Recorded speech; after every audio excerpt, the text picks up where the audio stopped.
एक दिल्लीतलं सोनम वांगचुक यांचं उपोषण आणि दुसरा विषय अयोध्येच्या राम मंदिरातली दानचोरी आणि त्याच्या विरोधात उद्धव ठाकरेंनी सुरू केलेलं रामरक्षा आंदोलन। जून महिन्यामध्ये अयोध्येतील राम मंदिरात झालेल्या दानचोरीवरनं देशाचं राजकारण तापायला सुरुवात झाली।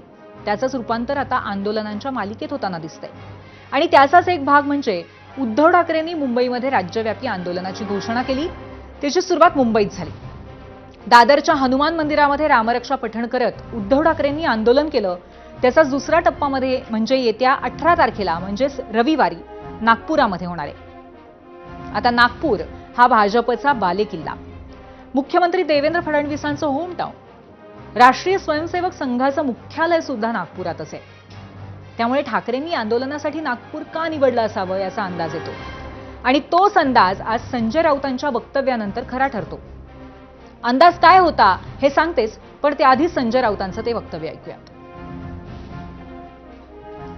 राज्याचे मुख्यमंत्री देवेंद्रजी यांच्या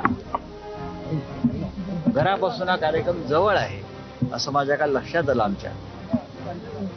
तेव्हा आमचं कर्तव्य आहे की राज्याच्या मुख्यमंत्र्यांना सुद्धा या कार्यक्रमास आमंत्रित करावं, मुख्यमंत्री म्हणून नव्हे तर एक रामभक्त म्हणून। कारण देवेंद्रजी वारंवार सांगत राहिले आहेत आणि आम्हालाही त्याचा अभिमान आहे की 1992च्या अयोध्येच्या आंदोलनात करसेवेला ते स्वतः नागपुरातून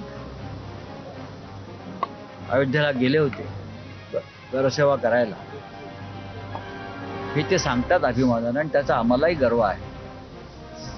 त्याच्यामुळे अशा रामभक्ताला सुद्धा आम्ही आमंत्रित करावं ही आमची एक भूमिका आहे। त्यांनी एक रामभक्त म्हणून यावं, आम्ही त्यांचं स्वागत करू। ऐकलत ना नीट? हाच अंदाज होता की आंदोलन नागपुरामध्ये, तेही श्रीरामासाठी, त्यामुळे मुख्यमंत्र्यांना निमंत्रण जाणार हे वाटलंच होतं। असो, पण एक गोष्ट निश्चित झाली आहे की ठाकरेंनी फडणवीसांना निमंत्रण धाडलंय। त्यावर भाजपकडून प्रतिक्रिया आल्या आहेत, त्याही आपण पाहणार आहोत। पण त्याआधी पाहूयात आजचा आपला प्रश्न आणि त्यासाठी आपण जाणार आहोत पोल सेंटरला। 0 आवरचा आजचा प्रश्न आहे, रामरक्षा आंदोलनासाठी फडणवीसांना निमंत्रण देऊन ठाकरेंनी त्यांची कोंडी करण्याचा प्रयत्न केला असं वाटतं का? होय आणि नाही असे 2 पर्याय आहेत।